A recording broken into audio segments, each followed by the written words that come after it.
If I were to ask you whose story was the book of Ruth, I imagine what you would probably tell me is it's Ruth's story. I mean, the book is named after her. And if you're familiar at all with the story of Ruth, then you know she does seem to be the main character. It centers around her and her life. But really, it's a story not of one woman, of Ruth, but of two women, of Ruth and Naomi. Naomi is Ruth's mother-in-law, and the book talks about their relationship with each other.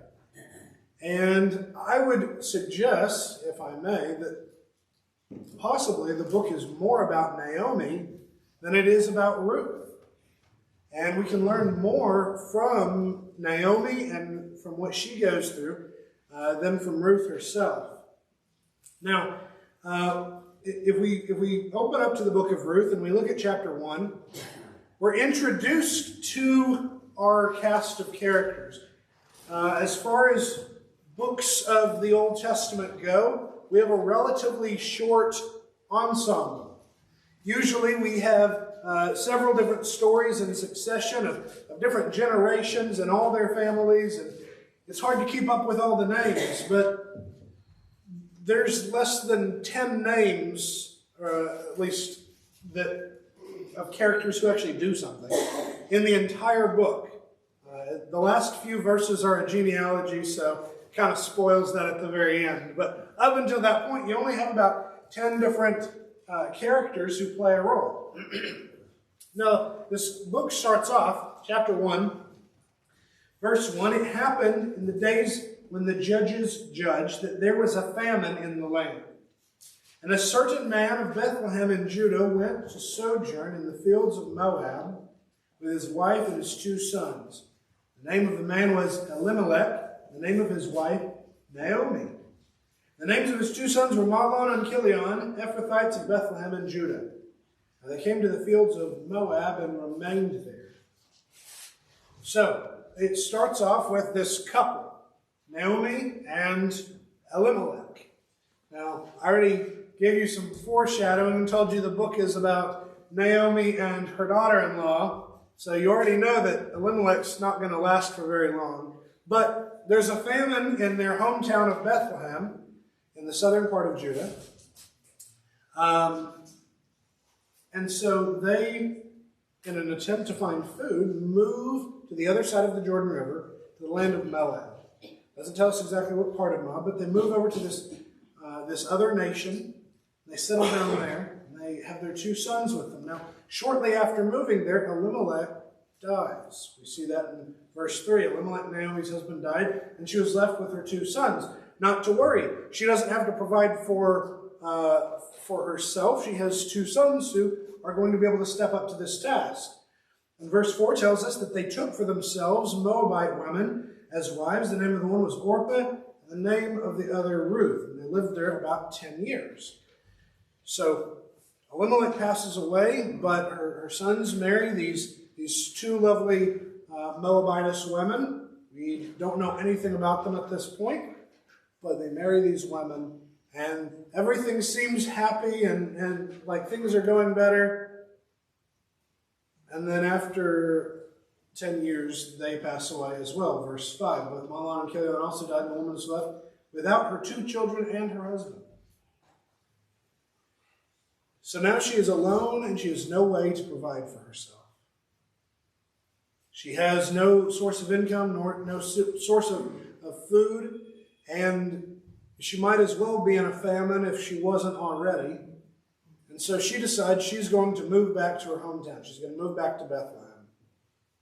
And her two daughters-in-law ask to come with her, but Naomi tries to dissuade them. And she's able to do that for Orpah. Orpah goes home. But Ruth is a little bit more tenacious. Ruth refuses to listen to her mother-in-law because she sees the kind of condition and situation she's in. And she insists on following her no matter what it's going to cost. And so she resolves to accompany Naomi, and they go to Bethlehem together. Now, when she returns to her hometown, her friends barely recognize her. Look at verse 19. They both went until they came to Bethlehem, and it happened, when they had come to Bethlehem, all the city was stirred because of them. And the women said, "Is this Naomi?" She said to them, "Do not call me Naomi, call me Mara. For the Almighty has dealt very bitterly with me. I went out full, but the Lord has caused me to return empty. Why do you call me Naomi? The Lord has answered against me, and the Almighty has brought calamity against me." So Naomi returned, and with her Ruth the Moabitess, her daughter-in-law, who returned from the fields of Moab. She comes home to all her friends, her acquaintances, all the people that knew her before. It's been a decade. It's been quite some time. But even after 10 years, usually, someone's face still looks the same. Their personalities, maybe they've worked on a few things. Maybe they're a little better of a person. But usually, you can still recognize someone, even after 10 years. But she's barely recognizable to all those who know her, because of how much she's been beaten down and how much she's gone through and suffered. And she cries out to them and begs them, "Don't call me Naomi, call me Mara." Now, it was customary in Jewish culture to name your children after characteristics or personality traits that you hoped they would embody. And the idea was they would try to live up to their own name, literally. They would, they'd have a name that had some significance or some meaning, and it would inspire them to live up to this name. And Naomi's name means something like cheerful, pleasant, charming, friendly, that sort of thing. Now, you picture a very bubbly, excitable personality, someone who would be very pleasant to be around, someone who encourages those they meet. That's what her name means. And it's just true. If we know that our name has some kind of meaning, oftentimes we do try to live up to that. And I imagine at one time she was very much like that, but not anymore. That doesn't really describe Naomi anymore. She doesn't feel like she can live up to that. Mara, what she asks to be called, is the opposite. It means bitter. That's it. It just means bitter.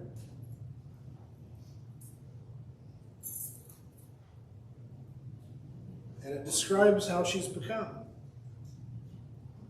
If she can't be charming and friendly and cheerful, might as well just go ahead and call me what I am. And she's bitter because she has become embittered and resentful against God. As she says here, the Almighty has dealt very bitterly with me.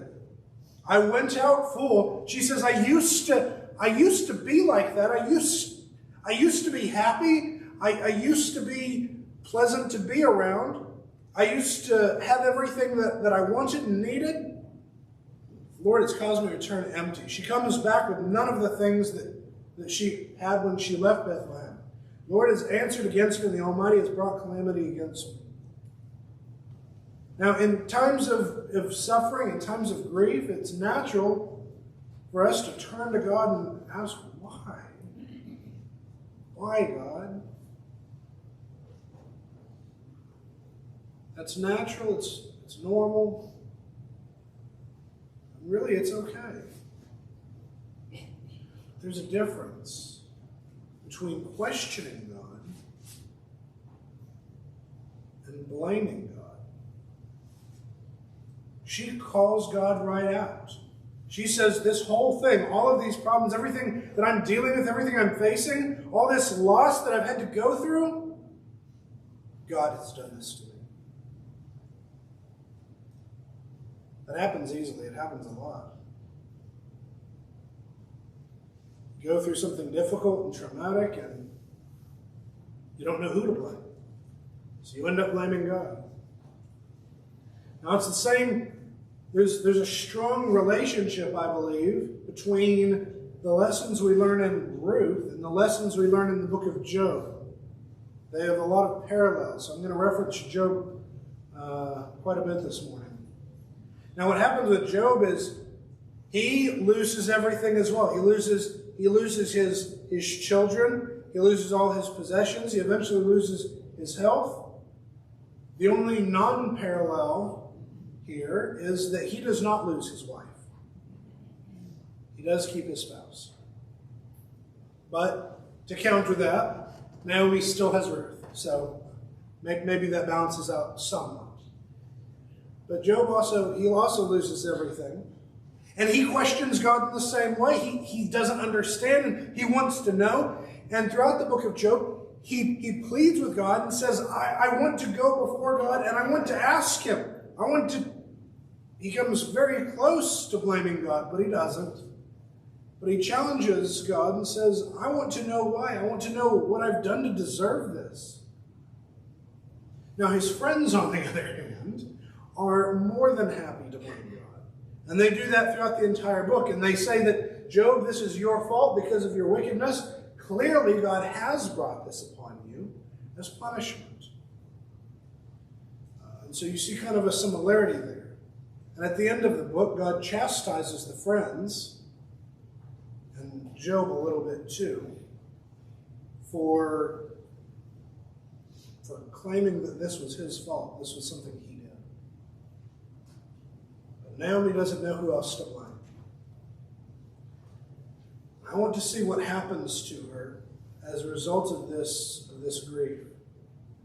Now, this declaration here is not the end of Naomi's story. It's just the beginning.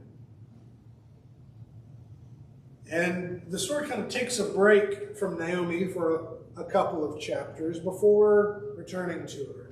She's mentioned a few times, but really it's in chapters 2 and 3 that the story turns its attention more toward the relationship between Ruth and Boaz and the marriage that they eventually develop. Now, why is it that Naomi never perished? She considered her life to be ruined, but she never went hungry, at least not to the point of starvation. Her whole family dies, but she manages to survive. Now, how is that? Why did God let her live? We could answer that in many different possible ways, but I'm going to suggest this as a possibility. I can't say for certain, but I want to suggest maybe God was watching out for Naomi because he knew that this is what she needed in order to grow. And in order for Ruth to grow. After Naomi returns to Bethlehem, we see how God's providence takes care of her. Now look at this. Chapter 2. Whether Naomi lacks the ability or the willpower, she's not the one who goes out and gets food. But Ruth actually volunteers. Ruth chapter 2, verses 1 and 2. Naomi had a kinsman of her husband, a relative, a mighty man of excellence of the family of Elimelech, whose name was Boaz. And Ruth the Moabitess, notice how it does not just refer to her as Ruth, her daughter-in-law, but it points out this is Ruth the Moabitess. She's not Jewish. She wasn't raised in the way that Naomi and her family were raised. Ruth the Moabitess said to Naomi, "Please let me go into the field and glean among the ears of grain after one whom I may find favor in his eyes." And she said to her, "Go, my daughter." Now, here's the thing. Pain and grief and loss train us to trust God. Loss trains you to trust in God. I don't know if Ruth understands this consciously, or maybe she doesn't. But when she says this, she is proclaiming trust in the providence of God. Not in a direct way. God is not bringing wheat out of the sky and handing it to them, right? But I want you to think about this. In Leviticus chapter 19, in the law of Moses, Leviticus 19 verses 9 and 10, the law of Moses, God established a provision for the poor and hungry.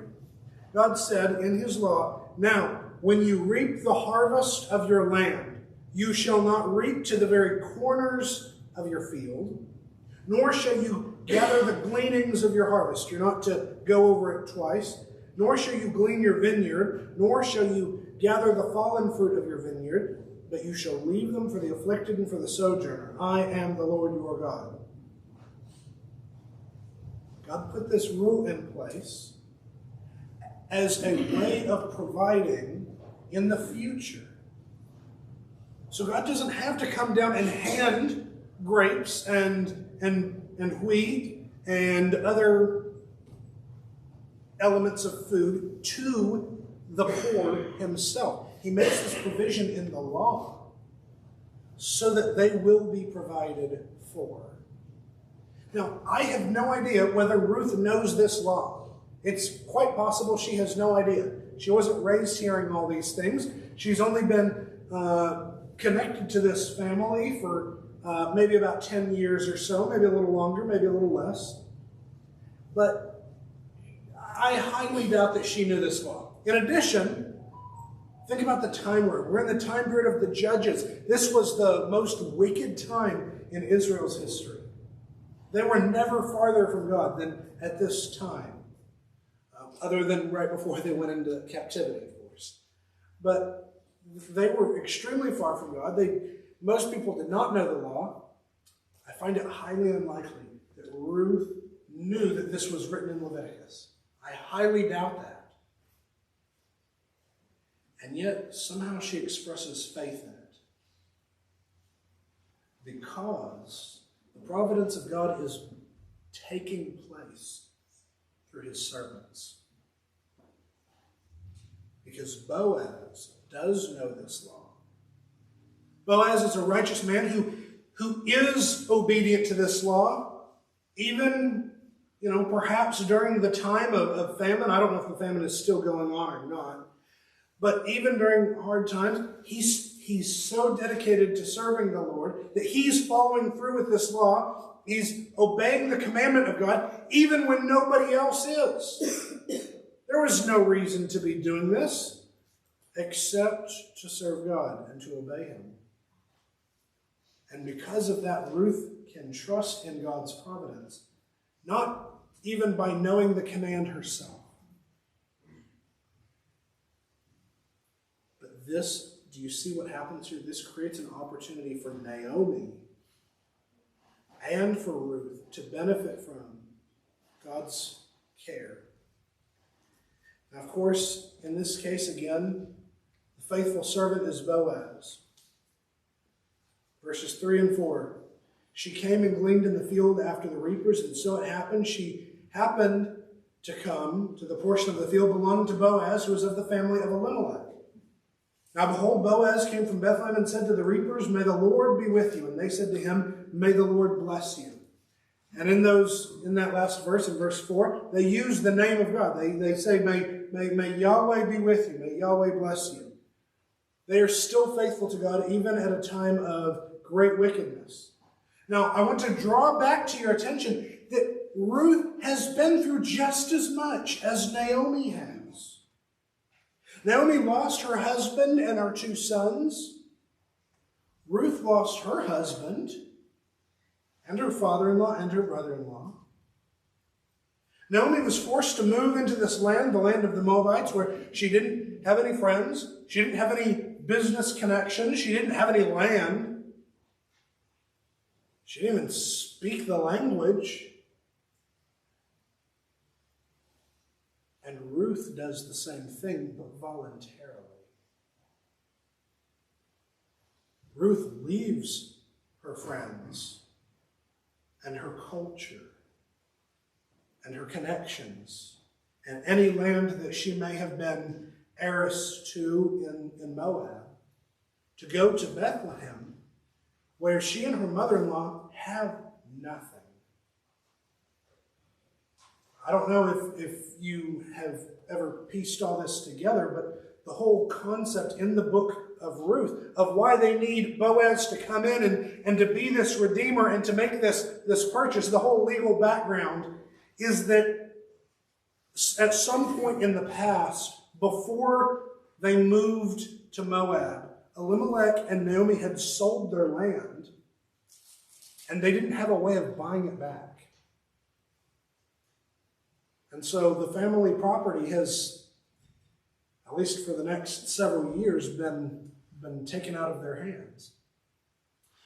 But again, Ruth, she makes all these same sacrifices, but look at how different her attitude is. She trusts in the Lord. Rather than staying at home and mourning, she goes out and she gleans in the fields and she trusts in God. She even shows sympathy and love and care toward Naomi, taking care of her and bringing her the food that she needs. While Naomi's old friends sit back and do nothing to help her, to encourage. Loss doesn't mean that God is punishing you. Naomi wasn't being punished for anything she did wrong. Sin, or the pain that she was going through, simply means that Satan is still using his techniques to tempt us. That's the source of the problems in Job as well. Job 1, 9 through 12, Satan answered the Lord and said, "Did Job fear God without cause? Have you not made a hedge about him and his house and all that he has on every side? You have blessed the work of his hands, and his possessions have increased in the land. But send forth your hand now and touch all he has. Surely he will curse you to your face." The Lord said to Satan, "Behold, all that he has is in your hand, only do not send forth your hand toward him." And so Satan went out from the presence of the Lord. It was not that God was causing these things to happen, but that he was allowing them to happen, so that Job could experience this test that was going to actually mature his faith and cause him to trust in God even more than he ever did before. How? By learning to focus on what you have and what you have had, rather than what you've lost. After losing everything, Job declared, "Naked I came from my mother's womb, and naked I shall return there. The Lord gave, and the Lord has taken away. Blessed be the name of the Lord." It's Job 1, verse 21. He could have mourned in anguish. He could have sat in misery and just absorbed and felt the pain and the anguish and wallowed in all of that, but instead he chose to give glory to God, to honor him, to lift him up, and to give him thanks for the blessing of his family and his possessions while he could be with them. Now, there's some friends of mine that I know from College Station, Chris and Kathy Carson. And they have a daughter named Amelia. And several years ago, I don't remember exactly when it was now, several years ago she was diagnosed with some form of cancer. I think she was 14 or 15 at the time. The prognosis was very bad. It was so bad, in fact, that we basically all were at the point where we just expected that she wasn't going to make it. And then out of nowhere, she started to heal and get better. And I still remember how excited and happy we were and the rejoicing that we had. And then a year later, it came back even worse. And this time, it was so much worse and so much more severe that her parents went ahead and purchased a plot of land and a gravestone. They were at that point. And the thing is, both her parents, especially Chris, are some of the most positive, happy people that I know. I've never once in my life heard Chris say anything negative, anything hurtful. He spends his time conducting studies with the local college group, doing studies in the prison system there. He's always saying wonderful things about God and praising His name. Never heard him say anything negative, even in the hardest of times. You could see how much pain and hurt he was in, basically just waiting for his daughter to die. But he never, ever let that damage his relationship with his God. And although her cancer returned, so also did the mercy of God. Now, I had the privilege of seeing Chris at the wedding just a few weeks ago in Amarillo. And as we were sitting next to each other during the reception, he was chuckling as he was telling me about the fact that he'd received a notification that the gravestone was ready. They no longer needed it. And even in that conversation, he was talking about how wonderful God is and how good He is and how He's never done anything to hurt him. Naomi failed to see that. She only saw the negative and the sad side of her situation and could not see the positive. And that's the contrast between Ruth and Naomi, is that Ruth was able to see that. And she spent her time trying to show that to Naomi. And I only hope that if I ever have to face Satan in the intense way that Chris and Kathy have, that I will do so as they have done, with that kind of attitude. Now, I know many other Christians as well who have let their light shine intensely bright through difficult times. And some of the best and kindest and most joyful people I know are those who've been through the most and have the most reason to be sorrowful and to be sad.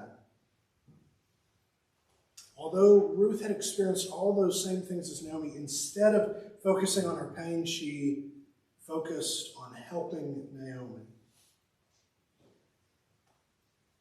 Now, again, Naomi saw these things as coming from God, but that's one of Satan's most powerful lies.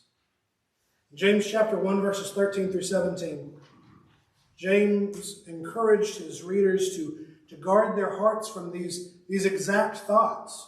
He said, "Let no one say when he is tempted, 'I'm being tempted by God,' for God cannot be tempted with evil, and He Himself does not tempt anyone. But each person is tempted when he is carried away and enticed by his own lust, his own desires. And when lust is conceived, it gives birth to sin, and sin, when it is fully matured, it brings forth death. Do not be deceived." James calls this a deception. "Do not be deceived, my beloved brothers. Every good thing given and every perfect gift is from above, coming down from the Father of lights, with whom there's no variation or shifting shadow. Our temptations do not come from God. Our trials do not come from God," which is the context he's talking about, is the trials and difficulties that the Christians are experiencing. But God allows us to face those things for our own growth and benefit, so that we ourselves can grow.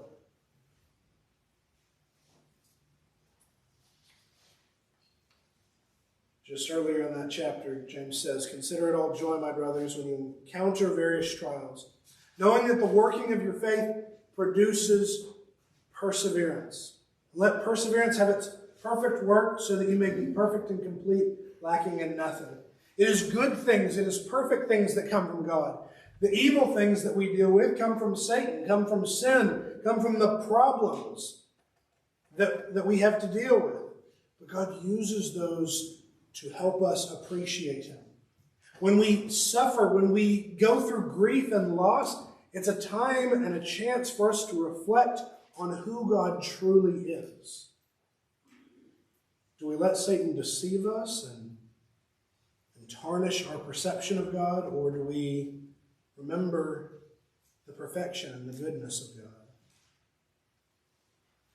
Ruth chose to look to God for providence, for redemption, as she finds in Boaz.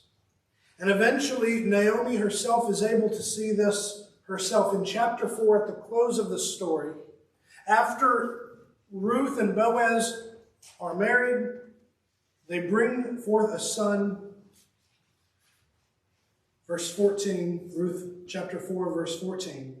Then the woman said to Naomi, not to Ruth, the woman said to Naomi, "Blessed is the Lord who has not left you without a kinsman redeemer today.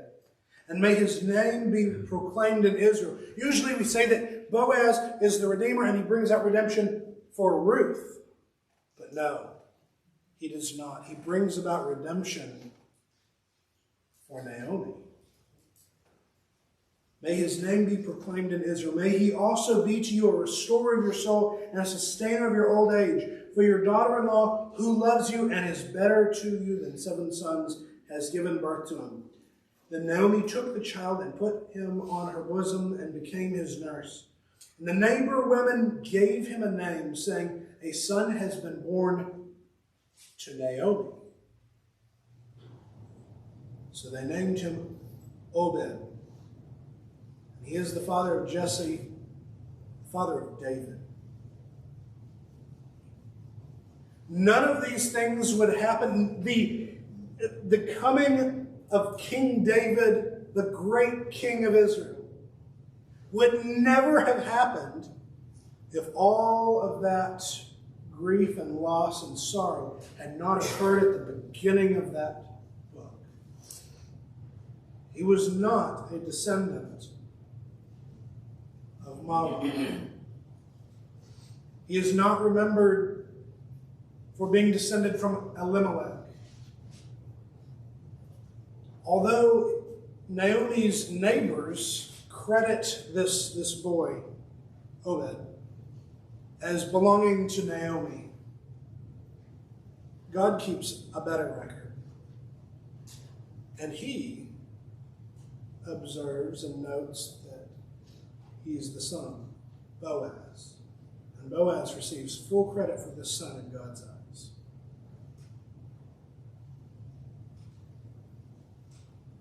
Eventually, Naomi learns her lesson, and she learns to trust in God. It took a long time. Eventually, she comes to bear the fruits of all of these horrible things in a positive way, and to see the good that can come. Now, I'm not claiming, of course, that you're ever going to get over the loss of friends or family or whatever you may have gone through. Not claiming that you are going to, or even that you should try. But I am trying to remind you that, like Job, like Ruth, and even like Naomi, you can make it through the grief by remembering who God is, contemplating on his goodness, and remembering the good things he has done for you.